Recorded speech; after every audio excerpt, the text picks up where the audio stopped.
Awesome. Thanks, Kellon, and thanks for sharing your story. Yeah, so like Kellon said, we are going to talk a little bit about how we got here, right? We're going to have a conversation about how strategists on the right did exactly what Kellon's talking about, right? They've made plans for governing the many of us by the few. And we're going to talk a bit about how they took power, how they held power by organizing rural America, and particularly organizing white people. So it's a strategy that kicked off with this group of slave owners at the Constitutional Convention in 1787, right? So about 237 years ago.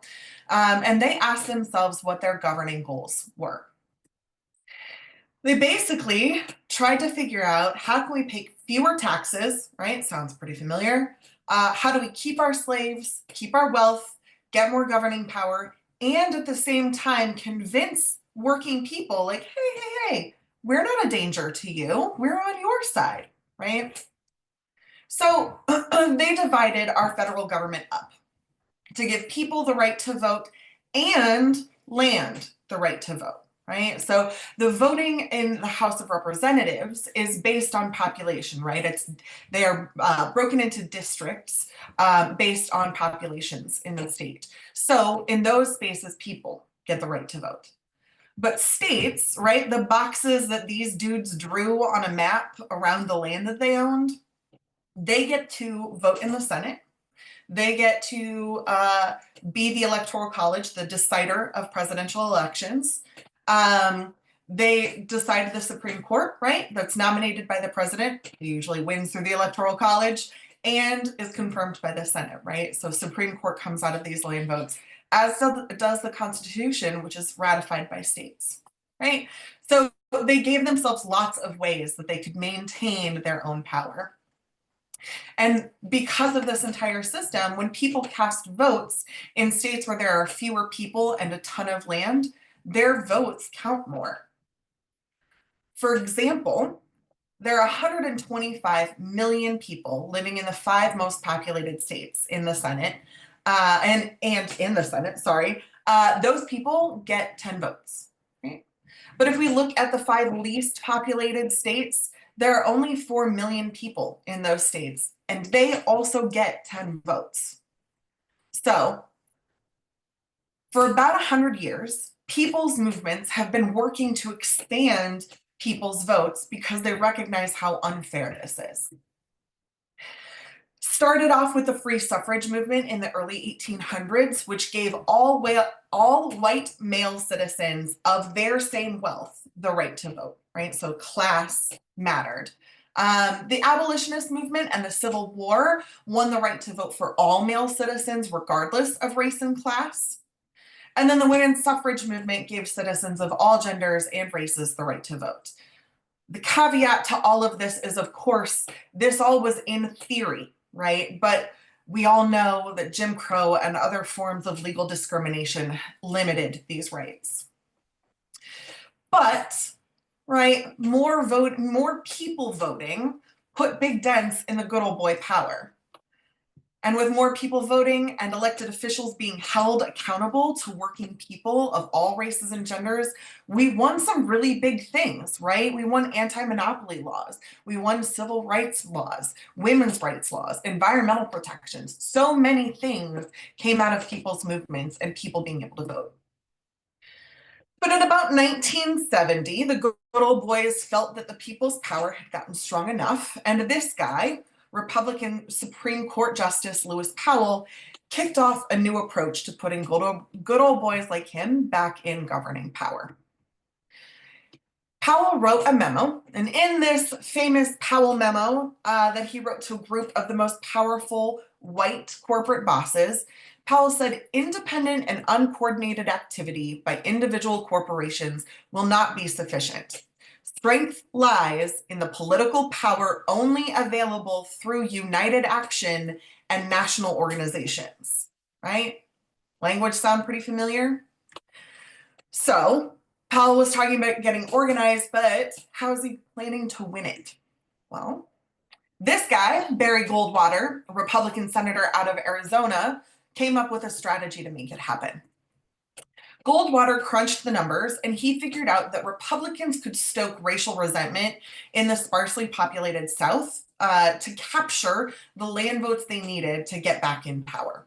And all of this was happening while doubling down on suppressing voters of color in those states.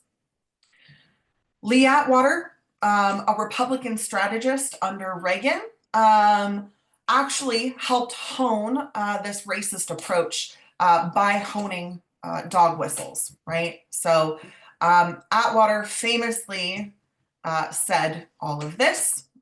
Let folks read it.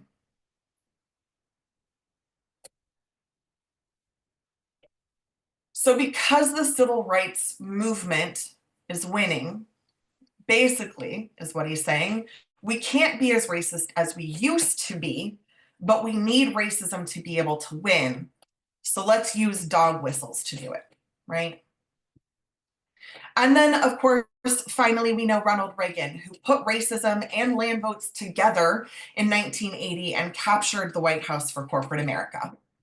Among so many other things, he cut Social Security, he deregulated the economy, and he stripped workers' rights.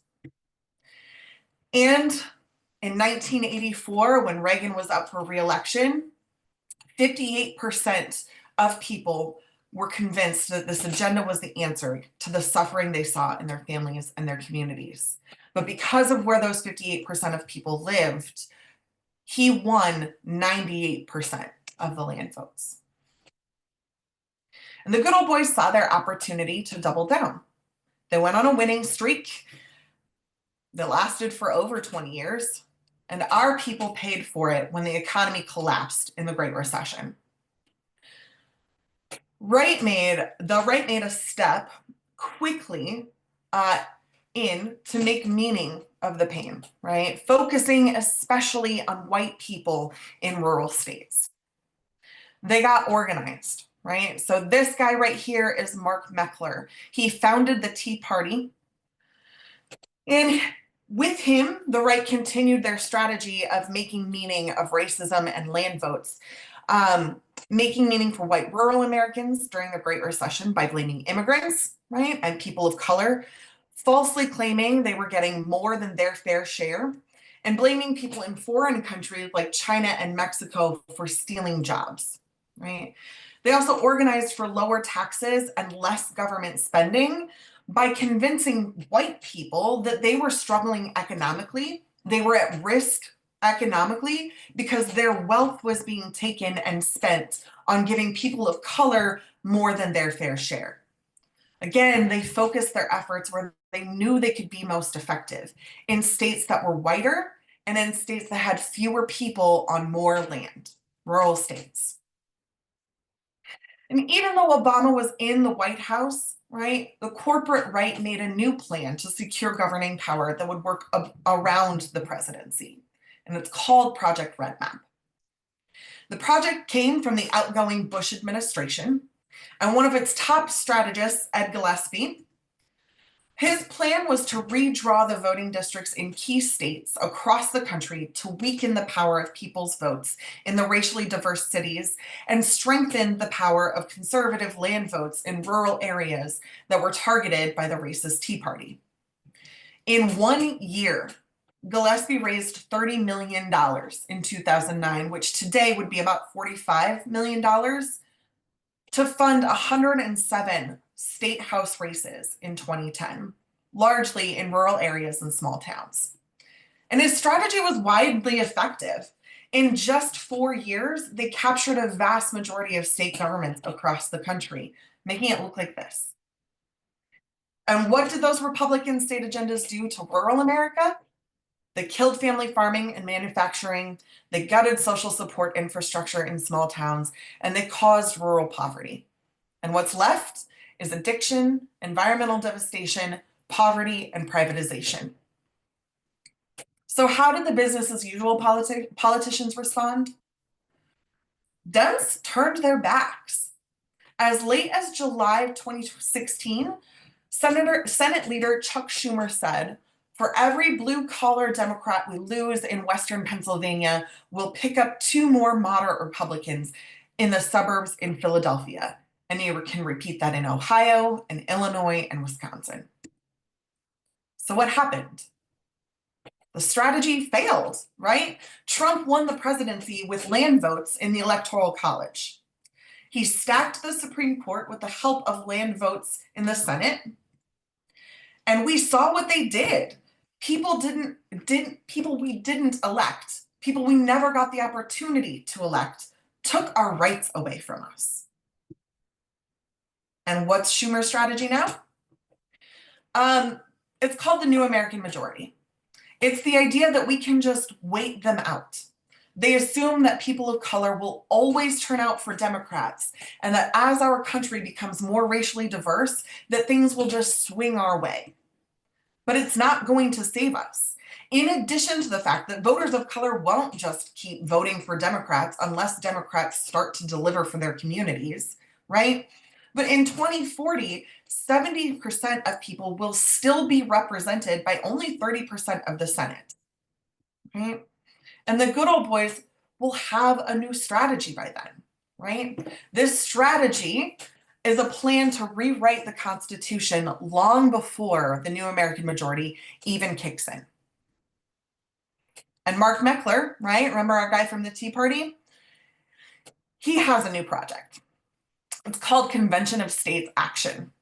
And their plan is to use their power in state governments to call for a constitutional convention and literally rewrite it to turn the clock back on racial equity and civil rights, to defund public services and deregulate corporations. And Trump's Project 2025 makes the same promises. So that is 237 years of history in a very short time span, right? But what are we going to do about it?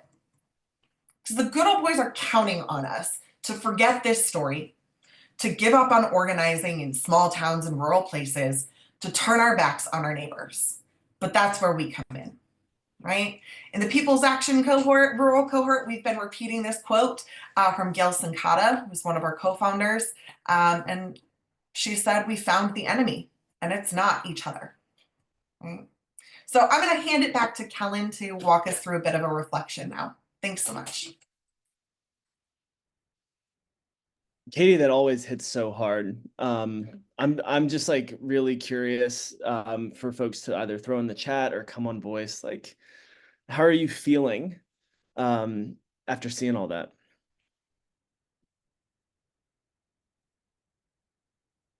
Really good info. Yeah, Maria, the history is astounding. Like once you like pull that thread, it hits so hard. David's feeling fired up. Absolutely.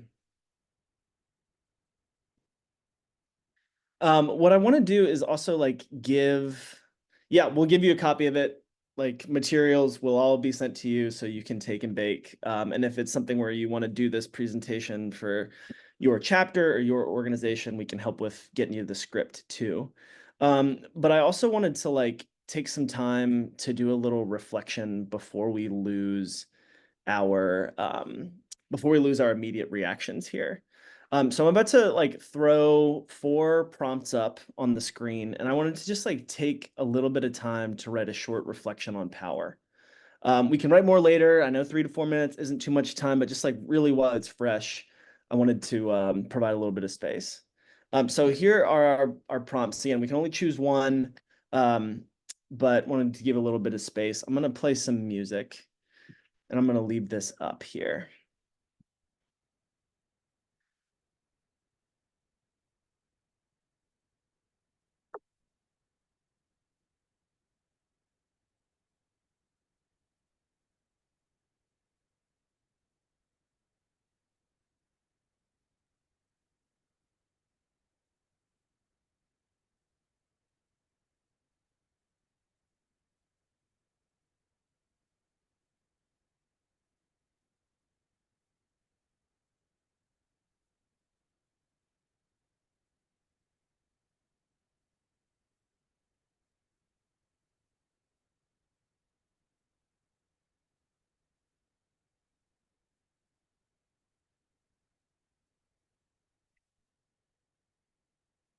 Oh, can we not hear my tunes? That's heartbreaking. Thanks, Katie.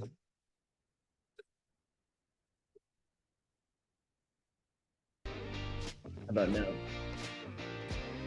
Fantastic. You're working without music.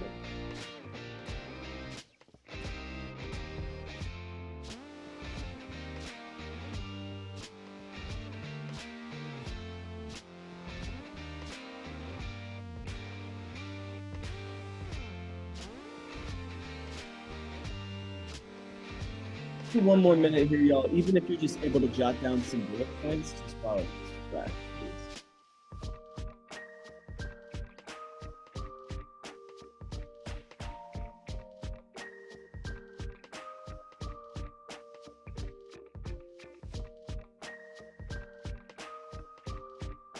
Sean, let me try.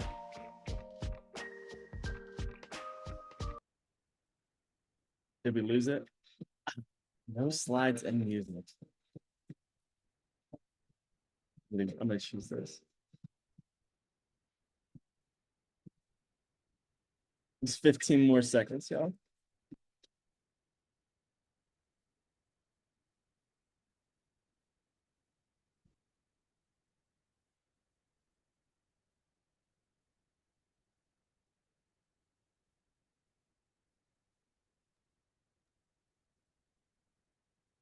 Okay.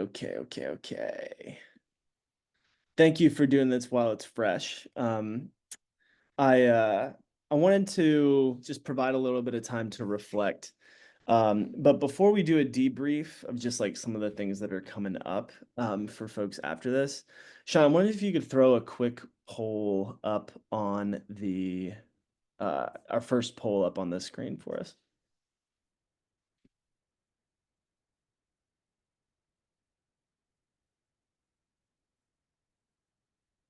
Do we see it yet? Sorry, 1 second. No, you're good. I'm getting some responses in here.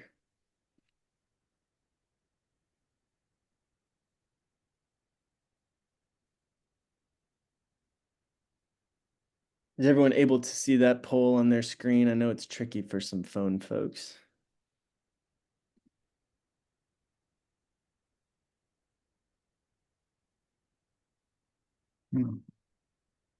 Sorry, I'm going to relaunch the poll. Oh yeah, relaunch it for us, Sean. Can folks see the poll now? Okay.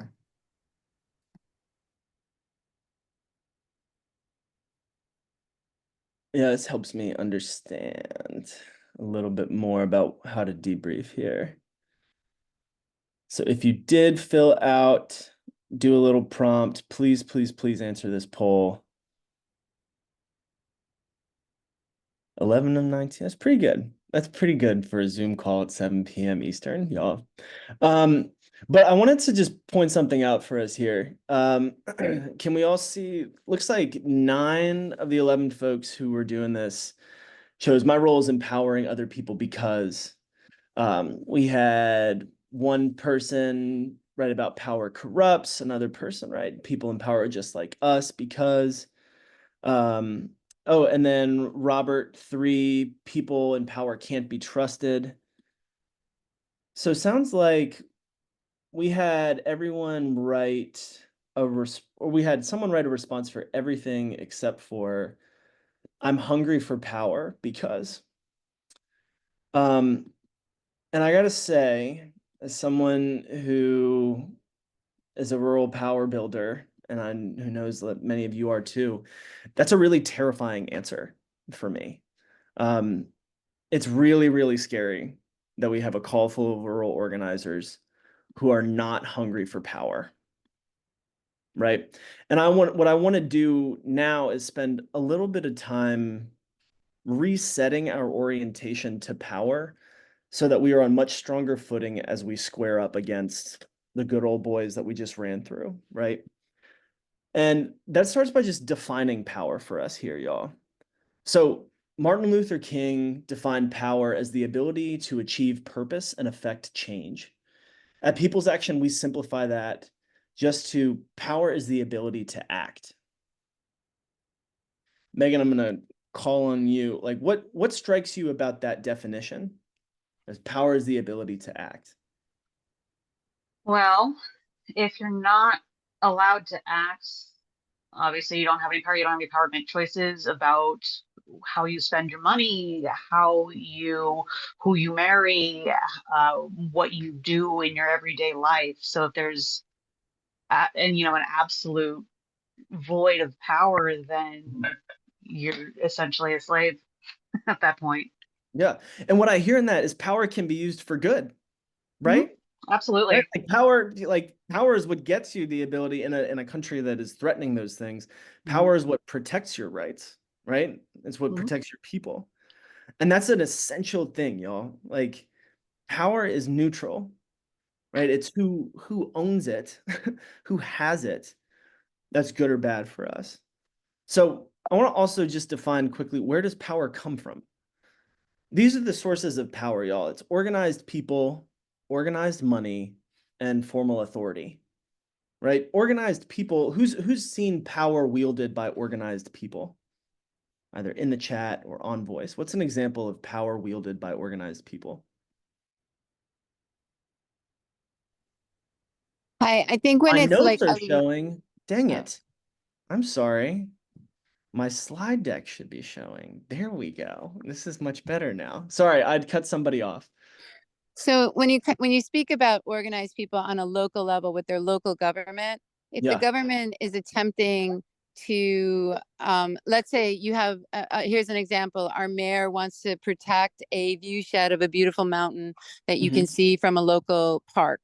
She instructed the planning commissioners to, an individual to craft that ordinance. The planning commission, she asked for them to review it and make a vote and then to bring it in front of the city. And what you had was a group of families who got together and literally we made little flyers. We told people this was happening. They signed petitions. They showed up at the meeting. They left public comment.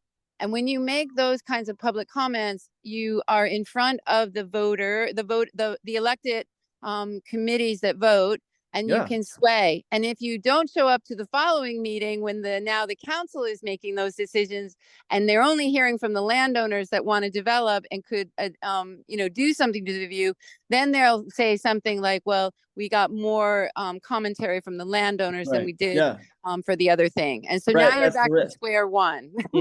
Right.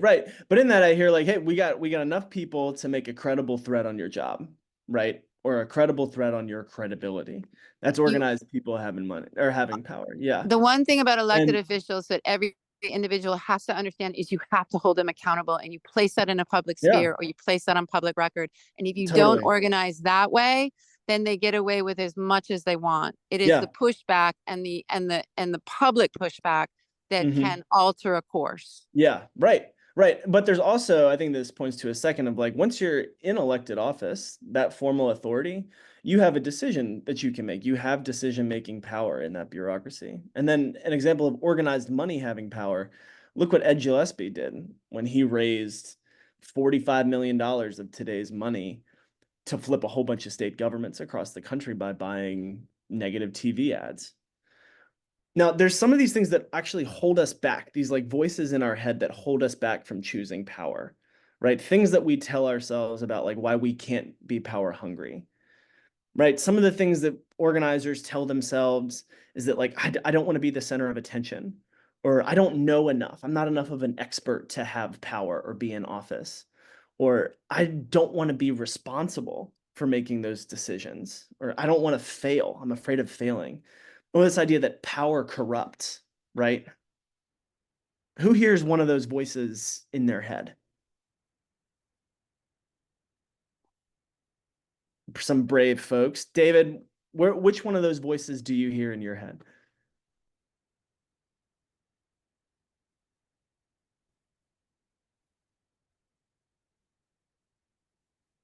I know that mute button is hard to find on phones. Yeah, power often corrupts, right? I told myself that one too. But it's really, really convenient, just as an example, right? It's really convenient for the people in power when we are the ones telling ourselves that power corrupts, right? That keeps them safe in their position of power and us not wanting to be corrupted.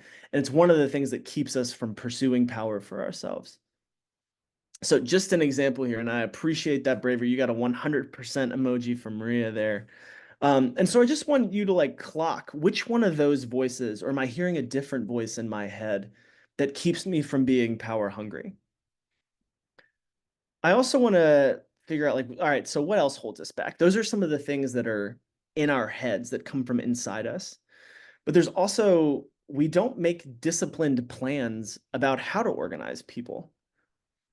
So recapping a little bit, sources of power, organized people, organized money, formal authority, right? If that's the end goal of our plan to get some people power, then a question is, all right, well, like I want to organize people. So what motivates people to get organized together? And it always comes back to relationship. People get organized and stay organized through relationships. And what we want to do with the rest of this training is to give you some tools for organizing people. Now, there's two main ingredients that I'm going to cover lickety split that really are like 2-hour training outlines. People's Action will train rooms of 40 for 2 hours on self-interest, rooms of 40 for 2 hours on one-to-ones before we send organizers into the field. I'm going to do each in about 5 minutes here. So if you have questions, throw them in the chat. And then also at the end, we'll provide some resources about if you want to go deeper into training on either one of these things, how to plug in.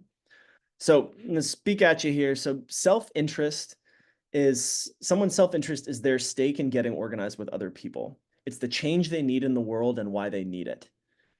And I want to do a little bit of word association here. So like people get organized through relationships, and often we break down how we act in those relationships into either acting selfish or acting selfless, right? And now in some cases, like those make sense, right? Like in our private relationships, it's okay to be selfless with the people who we love. And in other relationships, like our professional relationships with our bosses, right? It's okay to be selfish, right? We're trying to get some more money. We're trying to get stability. We need to stick up for ourselves. Absolutely. But when we're organizing with people, we need to be self-interested. And so how is that different from being selfish or selfless? Now, when we ask rooms to do this word association, we give folks sticky notes. Here's some of the things that folks put up under self, like what is a selfish person? They're greedy, they're stubborn, they're self-concerned, they're alone. Then under selfless people, like, oh, they're really giving, but they're martyrs, they're burned out, they end up kind of lost, or they're getting trampled on by other people. And so self-interested is actually like behavior that's rooted in relationships, in exchange, and investment. It's asking like, what's in it for me?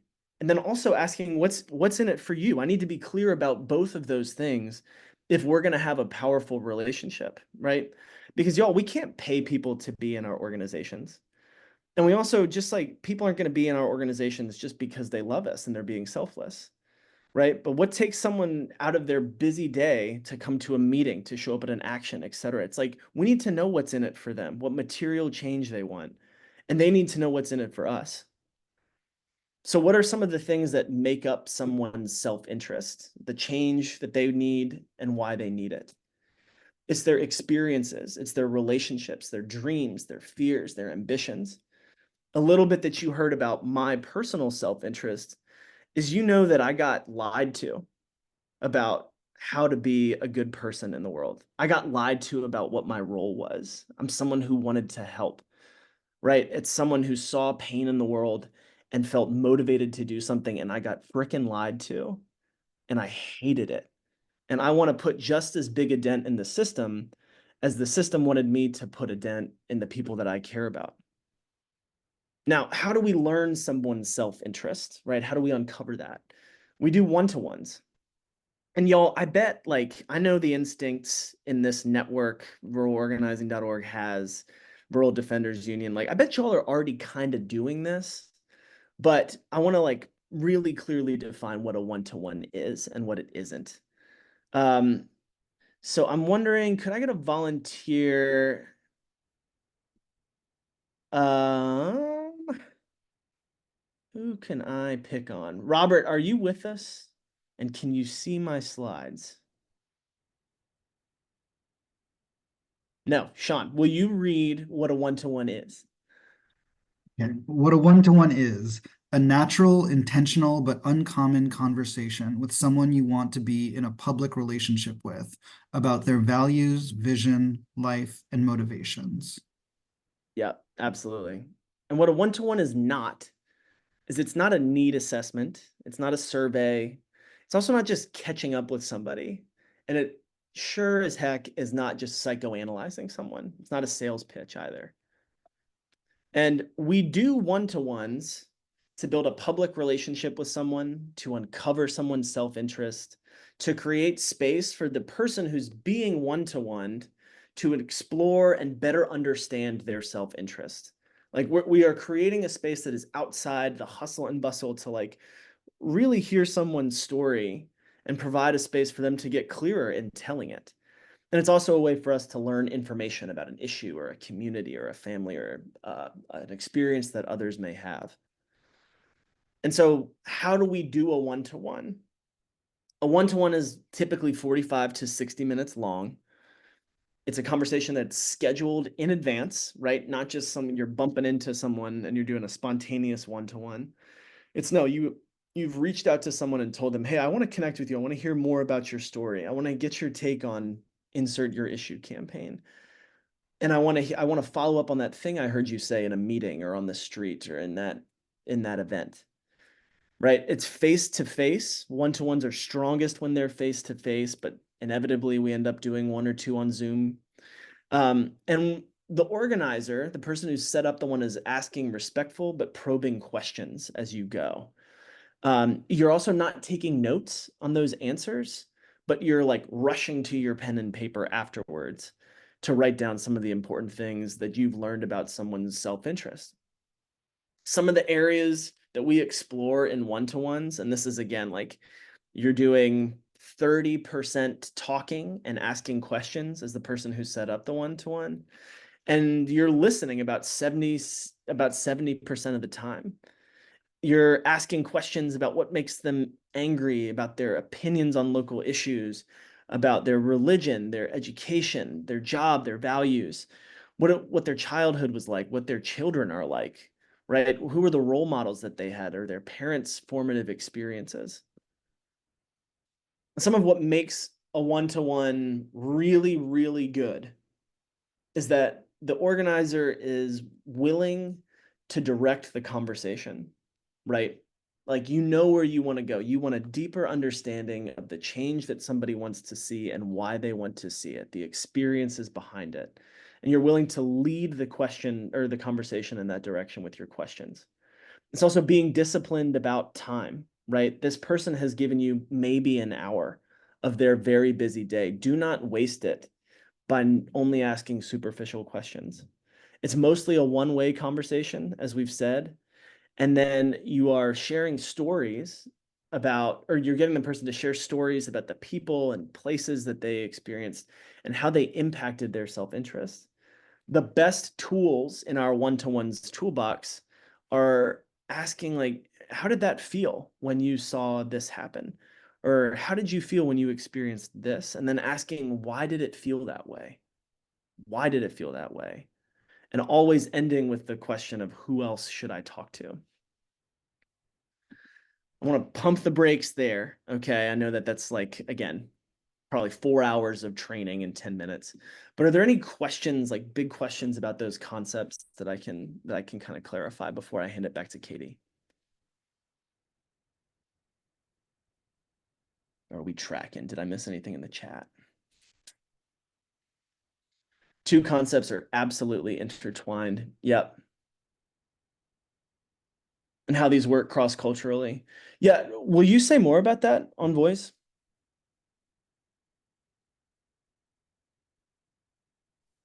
Yeah, give me 1 second. Yeah, sure. I didn't think I'd be called out.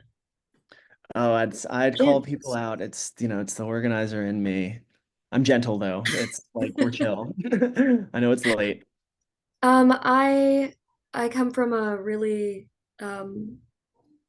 group-oriented culture, and I grew up in North Alabama, and so it's like like nestled in a really conservative Christian culture.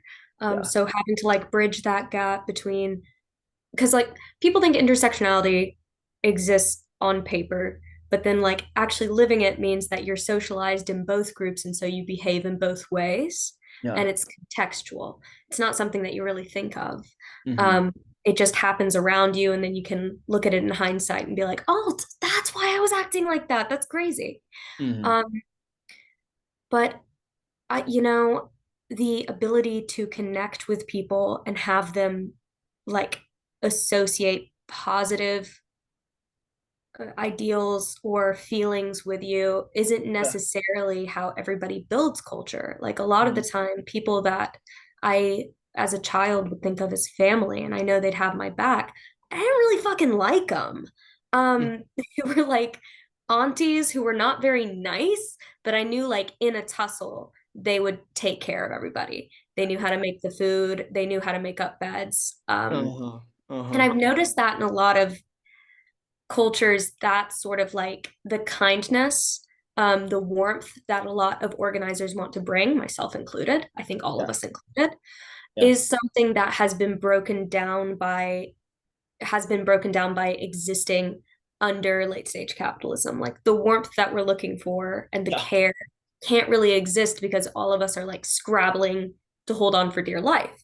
Mhm. Now, if you can provide food and housing and care, Mhm. that sort of warmth can come later. And Yeah. I don't, seems a little dastardly, seems a little evil. And I know we're working towards a better response for that. But Mm. again, you did just condense 2 hours into about 20 minutes. So Yeah. So, well, let me give you an example here, right? Like, so I was just on the phone today with an organizer who's in Watauga County, North Carolina, right? And she's running a massive mutual aid operation. And she's just experiencing, even within her own county, right, some of the crazy cultural differences that come up around like people who are like, I mean, her story was like, I ran into a woman who has been giving her husband dialysis by hand for days, not trained, and asked her if she needed help, and she said no. And she was like, and it's a cultural thing of like not accepting that, right? But it wasn't until like she got into a conversation about like how long this woman's been in the house, right? And like how she's seen this community change and like how she's feeling about much bigger things, that there started to like open up a place where she was willing to actually be like, actually, no, I think I need some help like getting to town and like a professional to do these injections, right? And it was like, I think that one of the things that comes up in these training rooms is something that you had said about how we make people feel. And there's a quote by Maya Angelou that we always cite of like, people will forget what you told them, but they will never forget how you made them feel. And in a one-to-one, really like what we are trying, like the feeling that we want to leave people with is like, oh, that person actually like cared what I had to say. Like that person was genuinely curious about my experience. And that same, People's Action Ally, Katie and I worked a lot with Down Home North Carolina, did a ton of canvassing. And one of the phrases that came back to them was like, no one ever asked me that before. Right. And it was like, it was those kind of questions that happened between this organizer in North Carolina and this woman. And in a one-to-one, we really kind of want to leave people with that feeling like, no one ever asked me about that. Right. No one was ever really curious about how I think the world should work. So I want to say like, it is really hard to bridge some of the cultural differences, especially when they're like lined with hate now, but in a one-to-one is a way to at least establish that feeling of like, oh, that person was curious about me, you know. I hope that that's enough of an answer that it feels actionable. But if there's more like for one-to-one now. question, yeah, sounds good. Sounds good. Any other clarifying questions like about self-interest, maybe? Thank you so much. Yeah, thank you.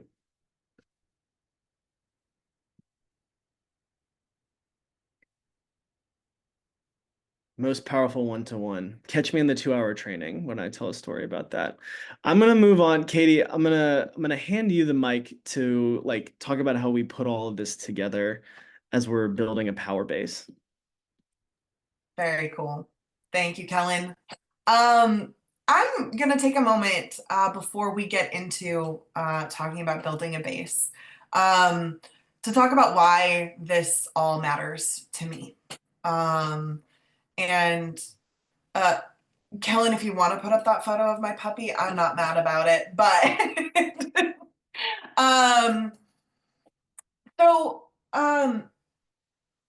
I grew up in a pretty working class home. My parents are both, my mom is a retired English teacher, and my dad is a retired artist. Well, artists never retire, they just, kind of slow down. And I grew up on an acreage that my dad was really, really passionate about. Oh my goodness, look at that puppy. That my dad was really, really passionate about protecting and preserving. I have 3 younger brothers, and we all grew up with those values in mind, that we take care of the land that we live on, we take care of the people around us, and that we do our part to make sure that things are fair.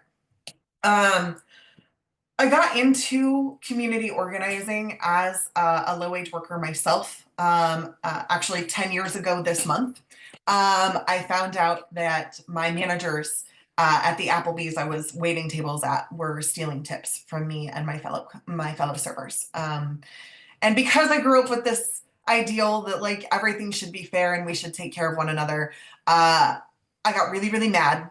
And then I spent like a few hours crying. And then I decided to try to do something about it.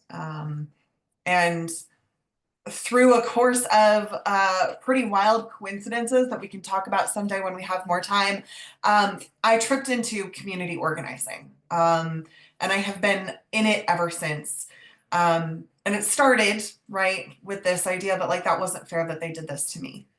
But what has kept me in organizing, thinking back to Kellon's point about self-interest, is I grew up with brothers that I'm very close to, right? We share values still to this day. One of my brothers is a gay man who moved back to Iowa from New York during the pandemic because we have the privilege of having a place where he could go. Another of my brothers lives in the home that we grew up in with his wife and 3 children who happen to be immigrants from Costa Rica. And please excuse me, I'm probably going to get emotional. My state is no longer safe for the people that I love. I am constantly terrified that I will lose them to any sort of thing, right? Whether that is violence or whether that's them deciding Iowa is not a place they want to live anymore. And I really like being 2 hours away from my nieces and my nephew. So I've stuck with community organizing because as I've watched Iowa get redder and redder, my commitment to making sure that I do something about the fact that my state isn't safe for my loved ones has only grown. Because I can't just leave and leave them here to deal with it, which means I can't just leave and leave any of our communities in Iowa here to just deal with it. So it's why I'm here, and it's also why I'm really passionate about building base, and especially as we're digging in on building base in rural places, because I grew up in a very rural place. We're going to be talking about base building through the lens of organization, right? Because it is infinitely, infinitely easier and more sustainable to build a base with an organization than without, right? I alone cannot build a base that will turn Iowa around. But with Iowa CCI, with the organization, with the thousands of members that we have, the thousands of people in our base, we can get something done. We can do something about the direction Iowa's headed. So, I am interested to know what you all think a base is. So please feel free to share in the chat if 1 or 2 folks want to come off mute. What do you think it means to talk about a base?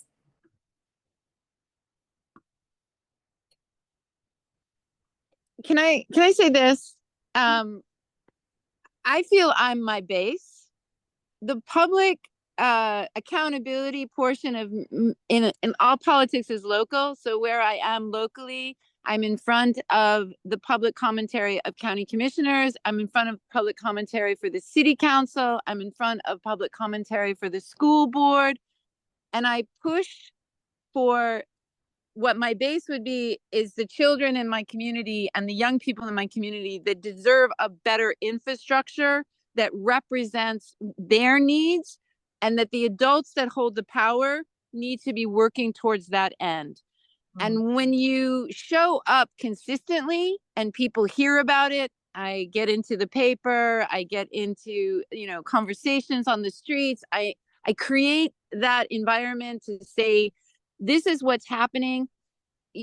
Some people can't make it to a meeting. Some people don't feel comfortable speaking publicly, but you can send an email maybe, or you could send a letter, or you just could show up maybe at a meeting and just create that energy. That's what I want to say. I love this conversation. I think we may not have time to dig in on it, but I am interested and would love to chat with you more about the idea you have about what your base is, and especially I'm interested in the point you made about you think that the children that you're doing this work for is the base. So I'm super interested, and I want to give people a space to keep saying what they think their base or a base is, but if we have time, we may come back. Anybody else have an idea of what you think a base is?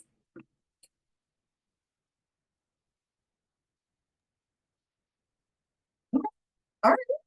So, okay, who you're trying to reach? Can you say more, Alexandria? Yeah, so I guess more generally speaking, just the demographic of people that you want, whether it's a message or whatever your mission is, like what type of person or people you're trying to reach. Thank you. Megan, who you're trying to support and build up. Maria, base is a group of people united for a cause. Kellon, you got a hand up. You got a hand up too, Katie. Oh, fabulous. Amanda, sorry about that. Hi, everyone. So this is Amanda from Michigan. When you talk about base, I imagine like the volunteers and leaders that we have in the community that we're building in order to support us when we're organizing.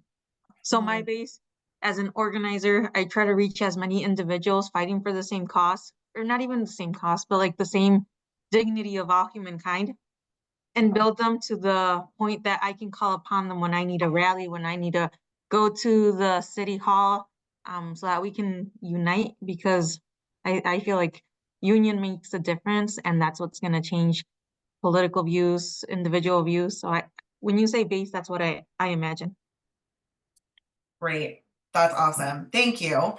Yeah, so what we talk about when we're talking about base is the people who've committed to playing a defined role, and that does not have to be a large role. It can be a small role too. But the folks who play a defined role in advancing an organization's campaign goals, right? So the folks who have committed to doing something about what we're trying to achieve, right? I'm super curious. I'm going to take a second, Kellon. Sorry. I'm curious what folks are a part of an organization? Can you like raise your hand, or do the emoji raise your hand if you're a part of an organization? Dope. Very cool. Awesome. Great. For folks who are like a part of an organization, what keeps you with that organization?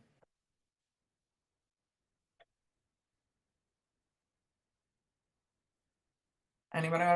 I'm going to pick on Kimberly. I saw you come out.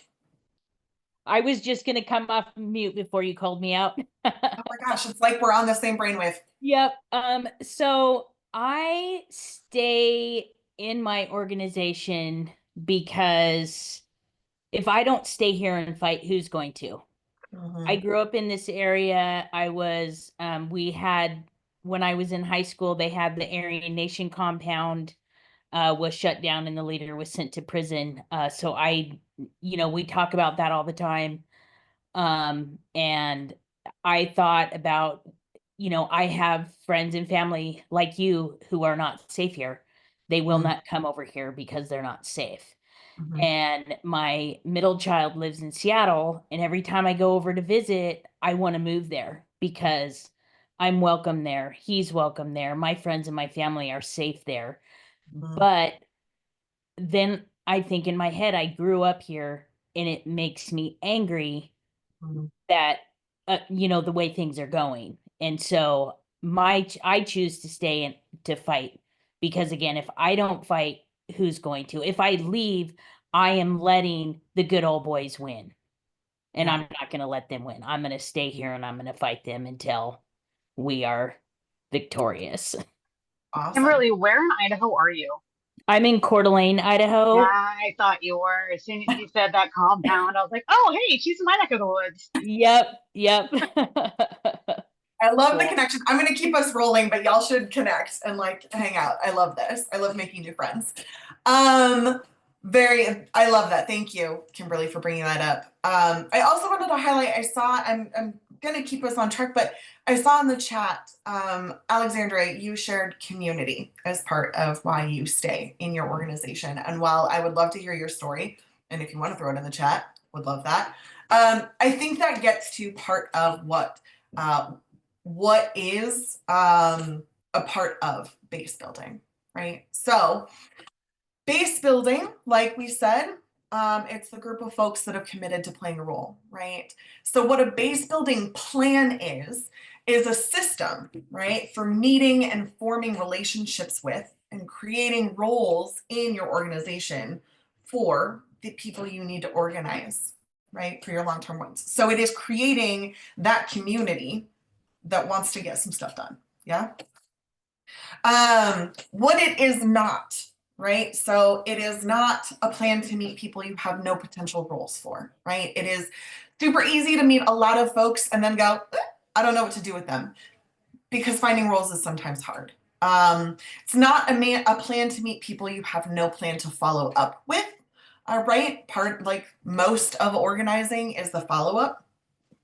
It is not a communications plan, right? And it is not a plan to offload tasks. So we're not here trying to lessen our workload by giving it all to the folks who show up in our base, right? So there's a lot that goes into a base building plan. Need to do an analysis, right? So starting with what is our win, right? What's our goal? What are we looking to do? In Iowa, we have been working on a base building plan. CCI has been around for about 50 years. Actually, next year will be our 50th birthday. Sorry, Kellon, I skipped ahead a little bit. You're chilling. I'm tracking. I'm going back though. Okay. So throughout that time, that whole 50 years, our North Star has been super clear. We want governing power so our land and our air aren't poisoned by corporate polluters, right? And so that our people are protected from exploitation. Nearly 3 years ago, a company called Summit Carbon Solutions, which is a company owned by the richest man in Iowa. He has billions of dollars and he funds our governor and lots of our really awful GOP candidates. He brought a new greenwashing scheme to the state. Lots of folks have probably heard of it. I think folks have probably experienced them, but carbon dioxide sequestration pipelines, right? So they've been sold as a way to mitigate climate change. But what we've actually learned is that they're going to take that pressurized CO2 that's coming from our ethanol plants, and they're going to use it as an alternative oil recovery project, right? So they're going to use it for fracking, right? On top of that, it creates serious health and environmental risks to our folks, right? So If the pipeline ruptures, folks can face injury and illness and even death.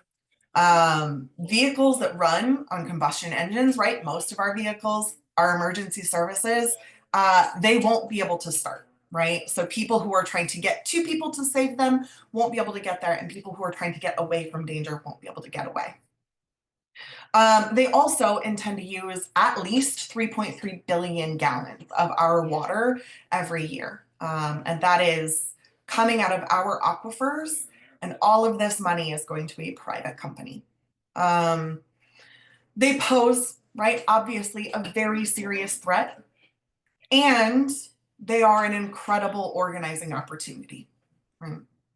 The CO2 pipelines are unpopular in our state. Over 80% of people are opposed to them. That spans the political spectrum. That spans people that might be in favor of other natural gas pipelines. I mean, we're talking about a number of people that we haven't seen on any issue since I've been organizing, right? It puts us in a position, right, to talk to a whole lot of people that we might not otherwise have been able to talk to, right? We may not have had an issue or a reason to be talking to these folks. So our goal is to stop the pipelines altogether, right? We don't want these at all. End sentence. We have already chased 2 of them out of our state, so only the one is left. But they have a whole lot of power and a whole lot of money, right? So we are working on building our base, working on building the people power it's going to take to fight back against money that strong, yeah? So about 10 months ago, we made the decision to actually join our movement politics team and our farming and environment team. So we are working together to do the issue work, but also to do the political education that's going to be necessary to change the way that folks in that very rural, very red part of our state think about the government, how they think about elected officials and elected offices, and how they think about what is possible. So far we've met 18 key leaders. We define key leader in our organization as the folks who consistently show up, right? They say yes to just about everything. They do the work, and they help us make strategy decisions. The folks that we met, right, they didn't come to us saying like, we're leaders, give us something to do, right? We started this campaign by sending out hundreds of surveys across this 4-county area, just trying to get a sense of where folks were, right? What are they feeling? What are they doing? What's happening around these pipelines? What do they know? And from there, we started setting up meetings, right? We started setting up one-on-ones. We started having conversations with people. We started connecting the dots to who they knew, right? Asking the question that Kellon brought forth when we were talking about the one-on-ones of who else should we be talking to, right? So bringing more and more of those folks into the rooms with us and building those relationships, right? So the 18 leaders came out of dozens of one-on-ones and dozens of meetings, right? We did not just happen to trip over them. They were the ones who weren't just showing up, though. They were the ones who were also saying yes to taking on a role, right? So we wanted to go in, like our purpose for having the one-on-ones and having these meetings was, of course, to get to know people, but also to get to know what might folks say yes to, right? What might they accept as their role? So many of them started out by doing things like running sign-in tables, right? Or asking 5 friends to join, things that are pretty low risk, pretty easy to say yes to because they don't feel super scary. And then each time we asked folks to take a role, right? It's how we went from dozens and dozens of people down to these 18 is every time we asked people to take a role, we would increase the sort of risk that came with it, right? So can they make 15 phone calls to turn people out to an event, right? People don't like making phone calls. I've been organizing for 10 years. I'll tell you straight up, phone banks are my least favorite part of organizing. Like, so 15 phone calls feels pretty risky to a lot of people. Can they do like the welcome or the next steps portion? Like, can they take a speaking role in it?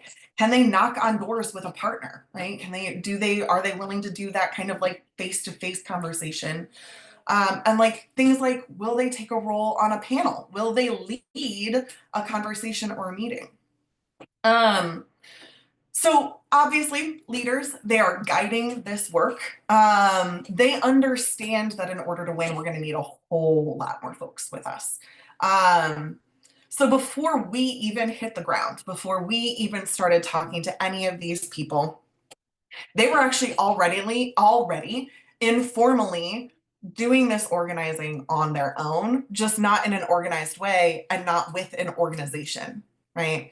So they were talking to their neighbors, right? There are 2 women who are in this group that they are powerhouses. They walked the entire length of the pipeline route and knocked on every single door to ask folks what they thought about it. And when they got to a door that someone wasn't there, they went back the next day. Like, those are the folks who were showing up and doing that without even us telling them to. So what we did is we came in and gave them tools, right? We gave them trainings in deep canvassing, right? How to go and have conversations on the doors with people, even when they maybe don't agree with you. We train them on how to do one-on-ones, right? So they know how to talk to people about this kind of stuff and how to talk about it in an organizing way. And we help them start to define some tactics to this strategy, right? That we want to stop these pipelines. So one of the tactics we've been relying on is that we have been asking these counties to pass ordinances that would put pretty large separation distances between where the pipeline is buried and people's homes, schools, hospitals, all of that kind of stuff that would put a lot of people in danger. We recognize, right, that is not the be all end all, but those kinds of separation distances would force Summit to pause and redraw their map. And that would buy us time to be able to get legislators and legislation in position to stop the pipelines altogether. So in April and May, these folks that I was just talking about, these leaders, they decided they wanted to have canvases. They wanted to go get a whole ton of signatures for a petition for these ordinances. In April and May, they ran 2 deep canvases and got over 400 signatures on their petition. We ran it again in August. We were in just 1 county in August and just a pretty small part of the county, to be very honest with you. They did another round of these canvases and they garnered over 500 signatures, right? So this is incredible stuff. And about 1,000 people is way too many people to call a sustainable base, right? We can't reach out to that many people before people start dropping off, right?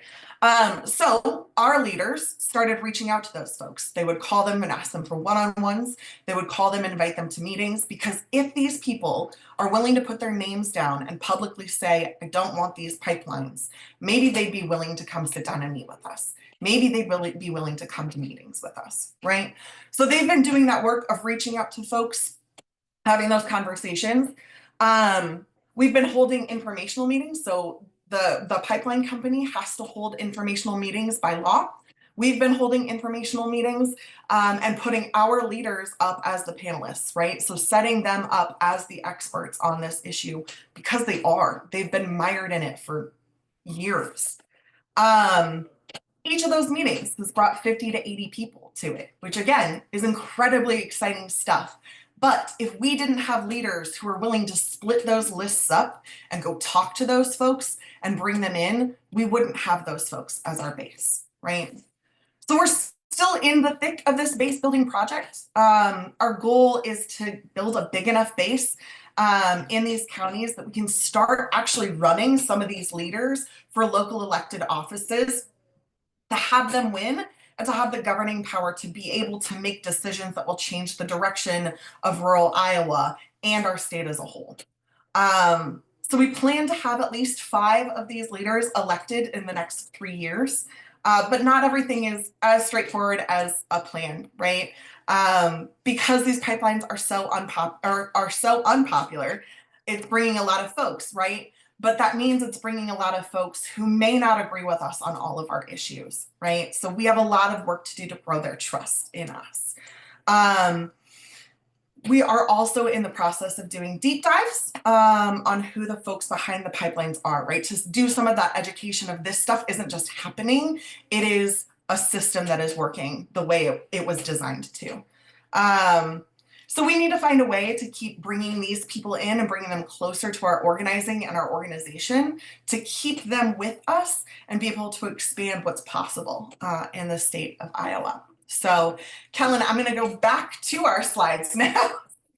Going to, I think, oh, I lost it. Thank you. So, right, we started out with an analysis, right? Our win was that North Star, right? We want to get rid of these pipelines and looking at who lived in that area, what our goals, our long-term goals are, and then thinking through deadlines and tactics, right? We did a ton of outreach, right? We started the outreach with those surveys and then did one-on-ones recruitment, right? Bringing folks in, training them and giving them the political education they needed to be able to start reaching out and doing some of this work themselves. And then we have a membership structure, right? So everyone we talk to, we ask to become a member of CCI, right? So we have we're pretty strict about our membership. We do not call people members if they have not paid dues. That's either once a year or once every month, however they choose to do it. But it helps us be really clear about who is with us and who we still have some work to do with, right? So, did the is not, right? So another example of what a base building plan could look like, this is one from another leader, is, you were on the right one, Kellon. Tricked you. Right, so you might have one leader who does, 25 one-on-ones in 2 months, right? So maybe they recruit a core team of 12, right? And they train their core team members on all of this stuff, one-on-ones and self-interest in base building. So they start doing the accountability, the skill building, planning meetings, all of that kind of stuff, right? Those 12 core team members do 20 one-on-ones each month. Excuse me, and 240 one-on-ones and invitations and turn out to a town hall, right? So 80 people come to the town hall, they can cut an issue and start forming committees and choosing committee captains, right? We'll talk a little more about that later, but right, so you can see how all of these plans, they build on themselves and they're clear about what they need to do and who they need to bring with them. Cool. So, Kellon, do you have the link to the Sure do. Beautiful. We're gonna toss that in the chat. Sean, click on that. Make sure you can access it. It should be view only, and you can make a copy. Yeah, looks Good. like it. Looks like it. Great. Yep, Great. that works. Perfect. So use that link, right? Like Kellon said, make a copy of that so that you can edit it. And then during the rest of our time together, you can work on this outside of this too, but during the rest of our time together, we're going to try to work on it a little bit. So as you go through this exercise, there are some questions to use as guidance, right? Like, how much power do you want? How many people do you need to have that kind of power? What groups contain enough people and have enough overlapping self-interest? All of those things are things to reflect on. Yeah. And Katie, I can say a little bit more about this worksheet, y'all. Core team. Yeah, I got you. So y'all, a little bit about where this resource came from. This is kind of a choose your own adventure, and we wanted to give something that would be a really big tool that we're hoping like folks kind of grow into as you go. There, a little bit of like an instruction here is like, this worksheet is like a chance to have a clearer vision of who you need to be in relationship with and what are the tactics that can get you to the size of base that you want. If you have a core team, and like we're defining core team as like a group of 15 to 20 people who are like clear on their self-interest, who have concrete roles in your organization, and who are working to develop and execute a strategy, and who are meeting regularly, like not just once a month or once a quarter, but who are like meeting twice a month to make strategic decisions, we're going to have you skip all the way down here to developing your base building plan. Starting with like, what is your organization's vision? What is your analysis about how much power it's going to take to win what you want? Who are the people who you need in your base in order to win that? Where are you going to find those people out in the world? And then what kind of tactics can you use to make connections with those people? And then what are some of the realistic goals that you can set for like a progression of how we get better and build more relationships with more folks as we go? If you don't have a core team, and if you're wondering if you have a core team, you probably don't, and that's okay. We want you to start actually just like up here, right? Assessing how many relationships you have, right? About how many people are like, can you get to a meeting? How many people could you get to turn out to an event on 1 week's notice or 1 month's notice? And then to think a little bit about who you need in your base before moving on to like, how do I find people who I want in my core team who can help refine this? I know that it's important to still get those ideas, but like, who are the connecting people? Where are the connecting spaces? And then what other groups can I go to find folks? And so this is just a brainstorm of folks who you could recruit into your core team, of groups where you can find folks to recruit into your core team, and then spaces, places in your community where you can go. So does anybody have any questions about this worksheet before you dive into it?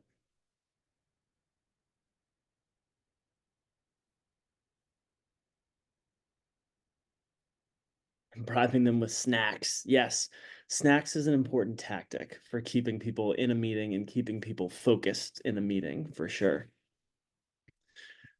Okay, assuming we have no questions, I want to make one other offer. You have 3 really experienced organizers on this call, Katie, Sean, and I, who are committed to like making sure that this is a usable tool for you.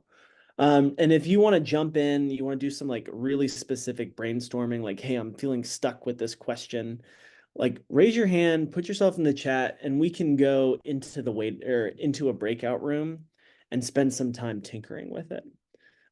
So if that sounds useful, like let's build a line, and we can open up a breakout room and go get some work done. How do you find people?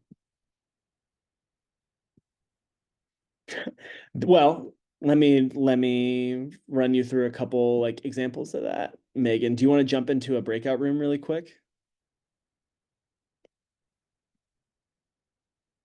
Sure. Sweet. Let's go to it. Katie, I'm gonna leave you as co-host, okay? Totally cool. All right. I'm gonna open a breakout room. Create Megan. All right, I'm gonna send you there, Megan, and I'll meet you in there, okay?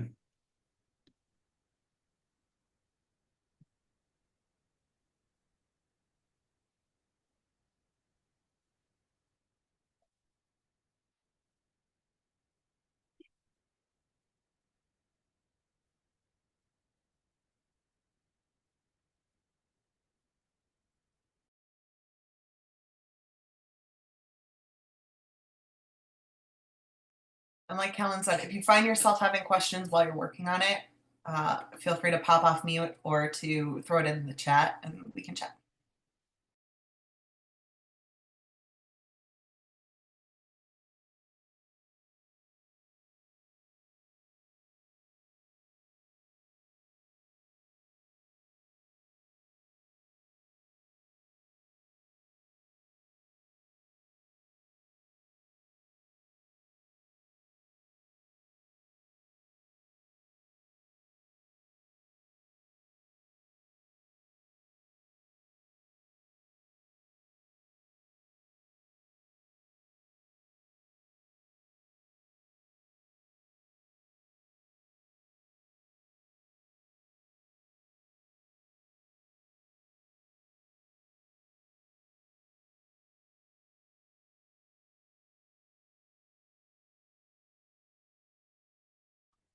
And can you say more about that?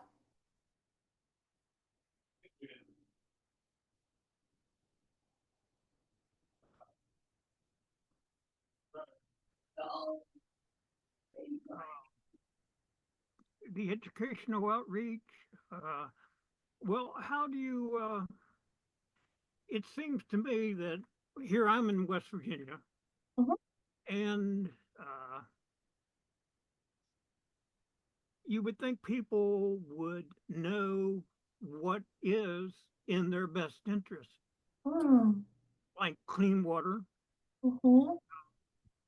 let's call it progressive education in the Mhm. school systems, Mhm.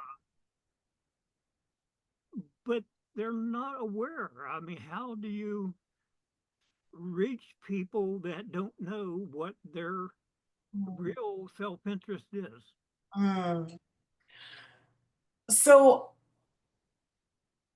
I think part of this is I don't know that or I might challenge us to think about it not in terms of like they don't know what their or their best interest is. They do, but like we talked about at the top of this whole training, there has been a decades long um, uh, plan, for lack of a better word, because I also can't think apparently right now. But like it's right, this has been going on for decades that they have been uh, making sure that the truth is buried and that people are fighting with each other rather than the system that is happening, right? So they're often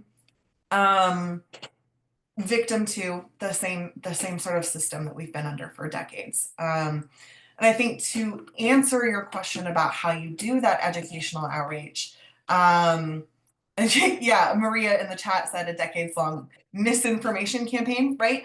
But that's kind of what all of our campaigns are, is a way for us to talk to people about the misinformation and disinformation, right? Intentional and unintentional wrong information that folks are receiving. So when we bring people into spaces with us, when we do trainings, when we do meetings, when we do one-on-ones, those are part of the questions that we ask folks, are questions about what do they want, right? So for example, with clean water, right? Folks want clean water and may not always understand what is actually happening within the system. So yeah, it's a lot of campaigns that are built around educating people and moving people. And most of the time, more often than not, in my experience, the best way to educate and move people is by sharing personal stories and being vulnerable with people. It opens them up to thinking about what is actually at stake for them. I don't know if that really helped answer your question. And Sean, if you've got thoughts, please pop in. No, it's a really good question, and it's a really hard question, and I can understand how frustrating it must be in West Virginia, in particular. You've probably seen a lot of changes over the last couple decades, Wayne, and like changes in the way people like their political behavior and what they vote for. And I guess like one thing that I take some comfort in is that like if those people can change one way, they can change another way. And like I think that what Katie was saying is I think it was a slide in the presentation that the kind of the strength of our organizing is ultimately based on our relationships. And we know that like, you know, they have a lot of money, they have a lot of power, they have a lot of resources to roll out a decades-long misinformation, disinformation campaign. But what they don't have is relationships with trusted people. And I think like it takes time to build those relationships. And I think like you have to start with the people who are on your side and then kind of move out from there. And this is part of, and Katie can say more on this, but this is part of choosing issues as well. Like, you know, you can, you might find it strategic to choose an issue where there's like many more people that agree with you who might not agree with you on everything. So I think like with Katie's example of the carbon pipelines, I'm sure there's a lot of Trump voters who you're organizing, right? There's a lot of Trump voters that are showing up to those meetings to stop those carbon pipelines, and they're definitely not with Iowa CCI on every issue, right? But on that carbon pipeline issue, they're expanding their base and they're in a fight together. And by building relationships and being in one fight together, there's no better way to kind of move someone along in their kind of development and move someone along in their perceptions of other issues as being in a fight together. So it might be about choosing, another fight where you have a broader base. I don't know. Does that resonate, Katie? Yeah, actually, it, it brought up. So we historically, CCI has fought corporate agriculture in all the ways it shows up, but especially in confined animal feeding operations. We started off fighting back against those when the hog industry started taking over Iowa in the 90s. And we had a pipeline meeting in one of these counties, an informational meeting late last month. And a gentleman that I've seen show up a few times to other stuff we've had, but he's never spoken and he refuses to sign in and he just stands at the back and watches. He talked this time and he told us that he is a hog farmer with one of those corporations that has like the CAFOs. But that he's also super opposed to the pipeline because CO2 is what they use to euthanize their animals, right? Wow. So he came to a meeting with an organization that I'm pretty sure he knows who we are if he's working in the hog industry, but he cares enough about this issue to look past that and come with us to be in part of this meeting. And he was in a space with almost 50 other people where he heard the words over and over again. Don't feel alone. If you're feeling alone, get in touch because we're all here fighting this together. Right. So it's slow. It's a really, really slow process, but I'm so excited that I've seen that guy at 3 other things. And finally in this 4th thing, he like spoke up. Right. So my goal next time is when I see him, I'm going to find out what his name is and I'm going to make him sign in so I can call him. Anyway, I hope that's helpful. I see a hand up and a couple of questions in the chat. So, I'm sorry, it's Sean's name, but that's not. I don't know why it's the link that I have on my email. I'm Yeah. Gabrielle Gilbert. So here's what I want to say about education, and I'm going to draw in what we learned the last time that we had our class, and it was all about changing the narrative and having the narrative backfire. I have a individual in my community running for a county position as an independent. She is a woman who has been living in this area for a long time. She's amazing. She was walking, we talked on the phone because she was walking into what would be considered hostile territory in the county to do a candidates night. And she wanted to get tips because she knows me as a very vocal person at all times living in this county. And what I told her was what I learned in this course the last time we were all together, and sent her the slideshows. And I told her that she would not take the bait. And I told her that she would be the one defining who she was, not the opposition in the room, and certainly not the individuals who are pushing a narrative about her. And that she would be the one who would tell her story, who she was, and not use their language, and not have to defend herself against their language. She would set the terms of her definition. And she went into that meeting after I sent her all of that stuff, and she had my pep talk, because my one thing that I believe in about anything political or advocacy is you bring your A game or you go home, and that is the game as well. And so she walked in and she brought her A game, and she turned the tables. And in the evening, she was told by a group of people that she probably got people that were signing up to vote for her just on the way that she performed and how she did that. And so you guys made that possible by teaching us And you made that possible by educating me, saying to her, here are the things that I've learned. Here's what I'm telling you. And here are the slideshows. So check it out and go in there and show no fear. And she did. And yeah, we, in 30 days, you know, she is in good running to possibly be another woman sitting on the county commissioners. It's a seat of 3, and there is already a woman there today. So we could have 2, and it would be the first time that I remember in the 20 years I've lived here to see women having a majority vote on a county commissioner's seat. So thank you. And that's part of the educational part. And also just using it is the other part. So thanks. Awesome. That's awesome. Thank you for sharing. Yeah, Robert. thank you so much. It's really great to hear success stories. I really appreciate that. No, that's awesome. Robert, you have a couple questions in the chat about communicating with the team and public. Can you come off mute and tell me more about your question?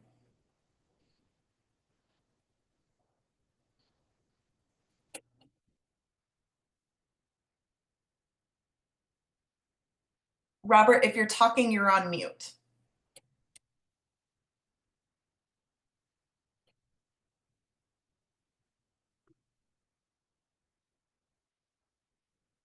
It's just a general question regarding how to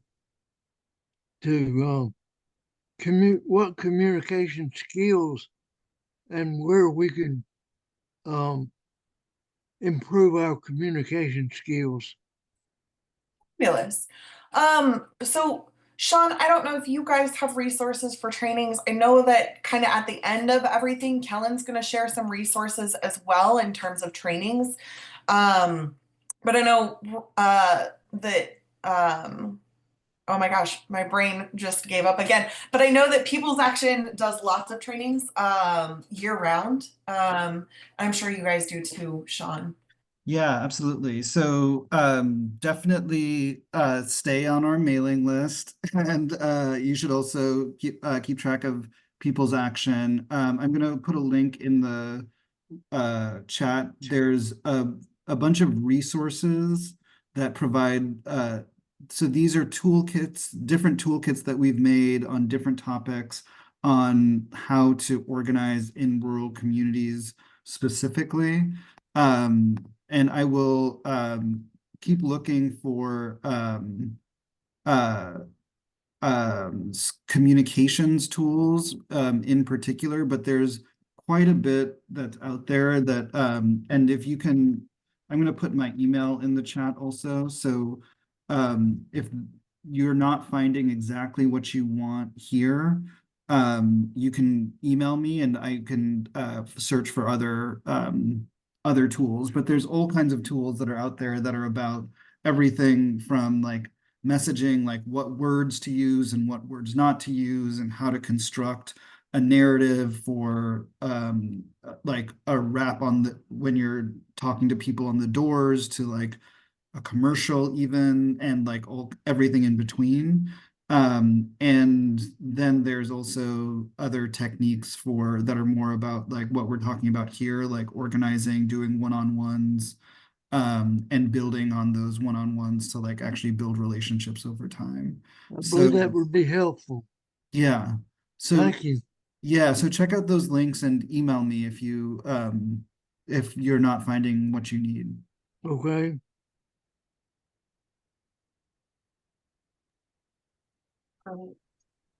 And you're gonna put your email on the chat or Yeah. in the what you send out?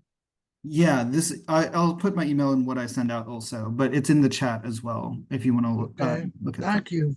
Yep. What I miss, gang. Pretty good conversation. Sweet. Any other troubleshooting in a breakout room needs to go down? Not so far. Sweet.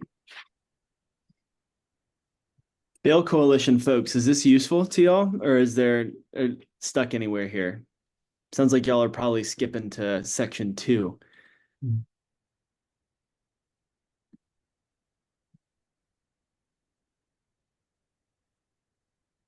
We might have lost David, I guess, didn't we? City Council.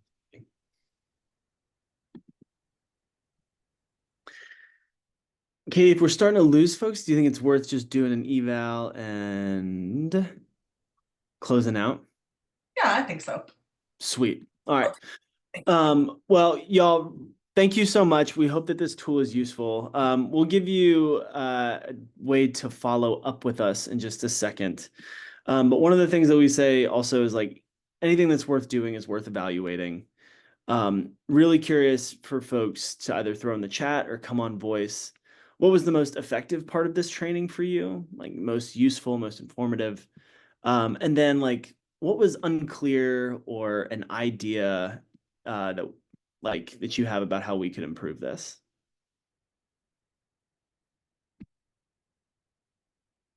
Sweet. Thank you so much. Cheering on all the Alabama folks. Yeah, ideas for improvement or great info. Love it. Wrangling people. Yep. They need wrangled. They always need wrangled. Sean, any feedback for us or ideas for improvement? You've seen No, many. I mean, I think that this is, I thought that this was a great training. Thank you guys so much for doing this. I think People's Action has always been a great partner to ruralorganizing.org, and Patey and Kellon in particular have been great partners to me. So like, I think you guys did an amazing job. I think like, you know, we are in the midst of kind of the election craziness right now. But I think this is the lessons here are really worth revisiting, and then maybe even you know, one thing that I'm thinking about in the new year for rural organizing is kind of more intentionally recruiting and building cohorts of people for people who are maybe in different levels of kind of engagement. So I think it would be interesting to do a session like this that was just all about one-on-ones for people who are leaders who don't necessarily have followers yet, for example. Yeah. Yeah, so I heard on that, and then also someone else in the chat saying some of the mock situations would be good. Do you mean mock situations in terms of like, you know, what a base building calendar looks like, or more like campaigning situations? Like we're trying to win this thing, you know, how do we escalate to achieve this campaign victory? Yeah, I was thinking more so like the ability to apply some of the tools and some of the sound bites that are being taught in like a practice-based situation. So some of the examples we got, you know, in guards, somebody said, you know, they were able to help coach someone that was getting ready to go into pretty hostile territory and how to like deliver that information, you know, with the tools and the info. So at least for me, that would be really helpful to be able to like go out to breakout rooms to have a part two where there's like the actual opportunity with one of you all, you know, in that room being able to take notes and give feedback after the exercise.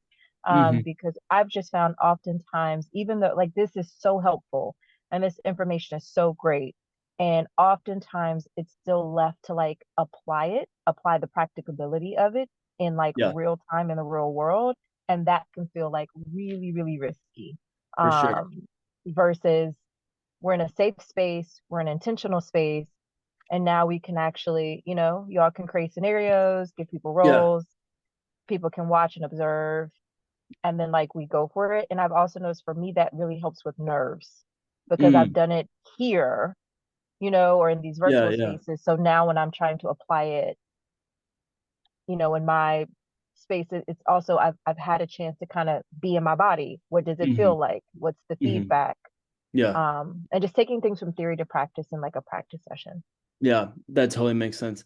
One of the other things that we've tried that this makes me think of was for a while, Sean, the rural cohort, we sort of ended up having different levels. Like one was we have a core team of directors, but then for a long time we used to do, and it kind of died with election season, but we used to have a space that was just for organizers and organizing directors. We did a wise council. And so some person like brought a specific dilemma from their work. Like, I have run into this obstacle.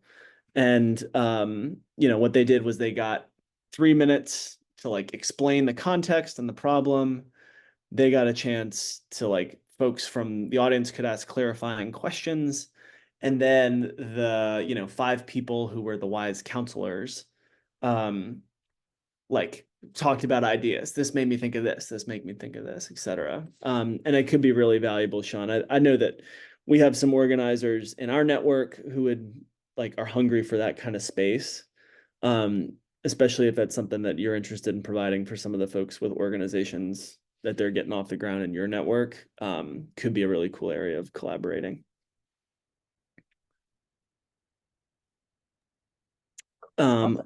Yeah, what I want to do too is, speaking of going deeper and next year, People's Action does a lot of trainings. And I have permission to share the full calendar of what we've got planned with y'all. We do a Fundamentals of Organizing webinar. And Sean, will you please also like send this around in the follow-up email so folks can email these folks. We also have like a Deep Canvas Institute information session if you're interested in doing deep canvassing work. That's like persuasion canvases when you're trying to persuade folks who disagree with you but share your values to like join your movement. Deep Canvassing Skill Series. People's Action has a week-long leadership training. Folks, if you have professional organizers who you are trying to train, full-time staff organizers, and you're looking for how to get them trained up in the fundamentals, really recommend this week-long training. Training for trainers. So this is like for folks who are directors of organizations. If you are trying to train staff and members in organizing skills, we recommend training for trainers. And then we also have an organizer boot camp, which is a series of webinars, sort of like week-long, but more spread out, a little bit more bite-sized, for part-time organizers or really serious volunteers. If you're interested in being a part of any of those, you can reach out to me directly or feel free to go to this document that Sean will send around. Reach out, but do please CC me. And I should probably put this at the top so you can take and bake. So they know who sent you.